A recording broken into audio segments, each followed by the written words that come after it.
Hi guys, మనం హైదరాబాద్ నుంచి వినుకొండకు వచ్చాము. వినుకొండ నుంచి మనం అక్కడ నరంతా ఉన్నాం కానీ ఏం కిరాయిలు రాలేదన్నమాట. సో తర్వాత సెకండ్ రోజు అక్కడే ఉన్నాము. సెకండ్ రోజు నర్సరాపేటలో ఉన్నాను, అప్పుడు కూడా ఏం రాలేదు. సరే అని చెప్పి నిన్న ఈవినింగ్ ఇక్కడ విజయవాడ తాడేపల్లికి వచ్చానమాట. సరే ఇక్కడ మనకి మాటూరు నుంచి తెలిసిన వాళ్ళు ఉంటే వాళ్ళు అప్లోడ్ అయ్యాను కానీ వాళ్ళు అప్పుడు లేవనేసి అన్నారు. ఇంకా లోడింగ్ అవ్వట్లేదు అని చెప్పేసి నేను విజయవాడకు వచ్చాను. విజయవాడకు వచ్చి ఇప్పుడు మళ్ళీ మాటూరు నుంచి మనకి కాల్ వచ్చిందన్నమాట. మాటూరు నుంచి మాటూరు నుంచి నెల్లూరుకు ఉందని చెప్పేసి ఫోన్ వచ్చింది. సో ఇప్పుడు మనం విజయవాడ నుంచి అయితే మాటూరుకి వెళ్తున్నా. మాటూరుకి వెళ్ళి అయితే మనం లోడ్ వేసుకోవాలన్నమాట. ఎన్నో 80 బస్తాలు ఎంత ఉన్నాయంట, 80-70 బస్తాలు ఉన్నాయి రమ్మని చెప్పాడు. మన ఖాళీ ఈరోజు ఖాళీ లేకుండా పోతే చాలు అనేసి వెళ్తున్నాం అన్నమాట. ఇప్పటికే 2 days ఖాళీ ఉన్నాం కాబట్టి ఇంకా ఈరోజు వెళ్తున్నాం అన్నమాట. ఇప్పుడు నైట్ మనకి కాల్ వచ్చింది. సో చూద్దాం. ఇప్పుడే బ్యాగ్స్ ఎక్కాను. ఇప్పుడే మనం బైబస్ ఎక్కాము. తాడేపల్లి నుంచి బయట నుంచి వచ్చి ఎక్కానమాట. మాటూరుకి వచ్చేది మార్కెట్లో బండి పెట్టేశాను. సో బండి నేను పడుకున్నాను అనమాట. నైట్ 1 అవుతుంది. సో కాసేపు రెస్ట్ ఉంటుందని పడుకున్నాను. సో ఈ లోపు అయితే మనలో బండి లోడ్ చేసి పక్కన పెట్టేశాను అనమాట. ఇంక తీసుకొని బయలుదేరడమే. ఇంకా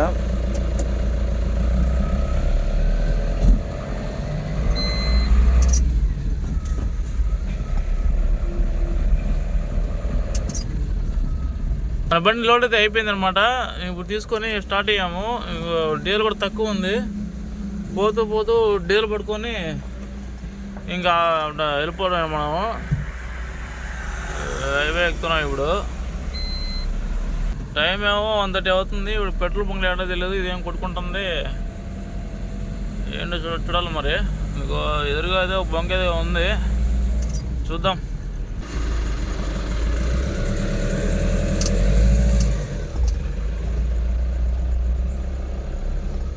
సో డీల్ అయితే పట్టుకున్నాం. పట్టుకొని ఇప్పుడైతే బయలుదేరనమాట. చూడాలి మరి ఏ టైంకి వెళ్తాము. అక్కడ నుంచి ఒక 160 కిలోమీటర్లు అని చూపిస్తుంది. 160 కాదు, 170 ఏమో చూపిస్తుంది. ఎందుకంటే మోటార్ నుంచి మనం కొంచెం ముందుకు వచ్చాం కాబట్టి 170 కిలోమీటర్లు చూపిస్తుంది. నేను నుంచి వెళ్ళాలన్నమాట. ఎంత ఎర్లీగా వెళ్తే అంత ఎర్లీగా అన్లోడ్ అయిపోతాయి. ఎందుకంటే పరిస్థితి కదా, వాళ్ళు ఇప్పుడు రెడీగా దింపుతుంటారన్నమాట. మళ్ళీ త్వరగా వెళ్ళిపోతే త్వరగా అయిపోతుంది అన్లోడ్. ఇంకా అక్కడి నుంచి మళ్ళీ మన అదృష్టం బాగుంటే రేపు పొద్దుకి ఏమన్నా దొరుకుతాయి. అటు నుంచి ఏమన్నా నిమ్మకాయలు గడ్డ లోడ్ అవుతాయి అనమాట. తిరుపతి సైడు టంగుటూరు టోల్గేట్ కన్నా ఒక 3 కిలోమీటర్ల ముందే ఒక చిన్న ఫ్లైఓవర్ ఉంది. ఆ ఫ్లైఓవర్ మీద ఎవరో ఒక మనిషి చనిపోయాడు అనమాట.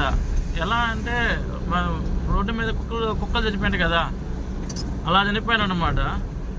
అంటే ఎలా చెప్పాలంటే రోడ్డు మీద కుక్కలు చేపలు పడి ఉంటాయి చూసారా, అలా మనిషి చేపలు పడి ఉన్నది. ఎవరు ఆపలేదు బండి, కనీసం ఎవరు చూడట్లేదు. అసలు వాన పడుతుంది లైట్గా, ఆ చీకట్లో ఏం కూడా తెలియలే. ఎవరు దూరం చూస్తే కుక్క అనుకుంటాం. లారీలు గీర్లు అని తిరుగుతున్నాయి, దగ్గరకు వస్తాయి కానీ తెలియదు మనిషి ఏంటా అనేసి. అక్కడ ఒంటి మీద బట్టలు లేవు. ఎవడో చనిపోయాడు, సూసైడ్ చేసుకున్నాడో లేకపోతే పిచ్చోడో లేకపోతే ఏంటో కానీ మొత్తానికి అయితే చనిపోయాడు అనమాట. ఏ ఒక్క బండి ఆపలేదు, వాళ్ళు పాటుగా వెళ్తూనే ఉన్నారు. మానవత్వం పూర్తిగా చచ్చిపోయింది అనిపిస్తుంది నాకైతే. అంటే ఇంకోటి కూడా స్పీడ్గా వస్తూ ఉంటారు, వాళ్ళ పనులు ఏదో పైగా టైం వచ్చి ఇప్పుడు 2-2:30 అవుతుంది. నిద్ర మత్తులో వస్తూ ఉంటారు. దగ్గరికి వస్తే కానీ తెలియదు. ఇంకా దగ్గరికి వచ్చి చూసినా కానీ భయపడి సగం మంది ఆపరు. మనకెందుకు లేని సగం మంది ఆపరు. చూసినా చూడండి వెళ్ళిపోయే వాళ్ళు కొంతమంది. అలా ఎలా ఒక మనిషి, సాటి మనిషి కూడా పడి ఉంటే రోడ్డు మీద, ఒక జీవసలా కుక్కలా పడి ఉంటే ఒక సాటి మనిషి కనీసం ఒక 2 బండ్లు ఆపితే కూడా సరిపోయేదిగా. ఎవరో అట్లా నేను వీడియో తీద్దాం అనుకున్నా కానీ ఇంకా అంత డిస్టర్బెన్స్ విజువల్స్ చూపించి నాకు ఇష్టం లేక తీయలేదు.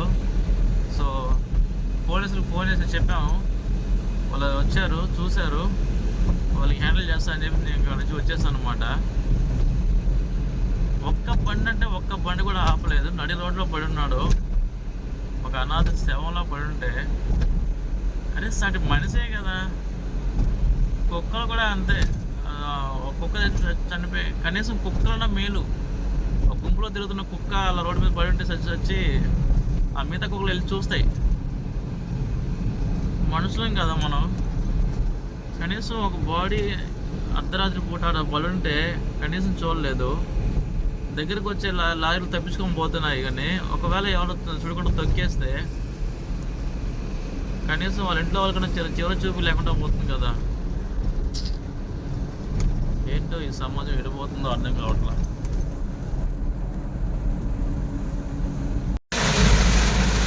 వర్షం మాత్రం ఫుల్గా పడుతుంది నెల్లూరు దగ్గరలో. మా వాళ్ళు చెప్పారు కానీ వర్షం పడుతుంది పక్క అనేసి.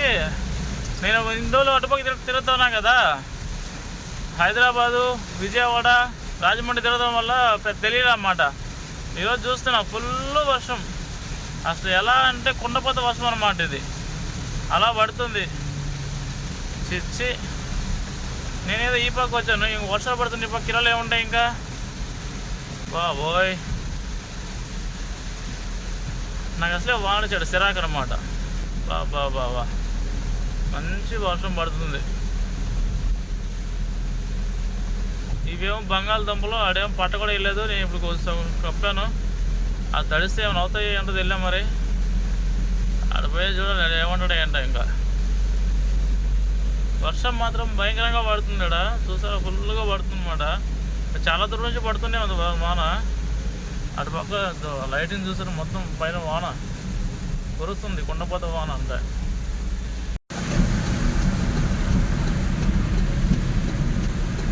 చూసారా వర్షం పడిన ఎలా పడిందో. రోడ్డు అంతా నీళ్ళే ఉన్నాయి అన్నమాట. ఎర్లీ మార్నింగ్ 6 అవుతుంది. క్లైమేట్ చూసారా ఎలాగ ఉందో, సూపర్ ఉంది కదా. ఆ పక్కంతా వర్షం పడి పొలాలు మొత్తం నీరుతో నిండిపోయింది అనమాట. అదిగో ఎలాగ పడిందంటే మొత్తం మునిపోయేలా ఉన్నది. అదేంటో కానీ ఎప్పుడు నెల్లూరు సైడ్ ఎక్కువ వర్షాలు పడుతూ ఉంటాయి. బహుశా బంగాళాఖాతం పక్కనే ఉంది కాబట్టి అనుకుంటా. కిస్తీ వస్తే చాలు డబ్బులు, తర్వాత వాళ్ళ వల్ల పర్లేదు, డ్రైవర్ చూసుకోవచ్చు. ఇక ఈ నెలకి ఇలా అన్నీ కొంచెం క్లియర్ చేసాం కానీ పర్సనల్ ఖర్చులన్నీ ఇంకా కిస్తీ కట్టాలి అంతే. లీవ్ డబ్బులు సంపాదించామంటే మన వర్షాలు పడితే పర్లేదు, రేపు నెలగా చూసుకోవచ్చు మిగతాయి.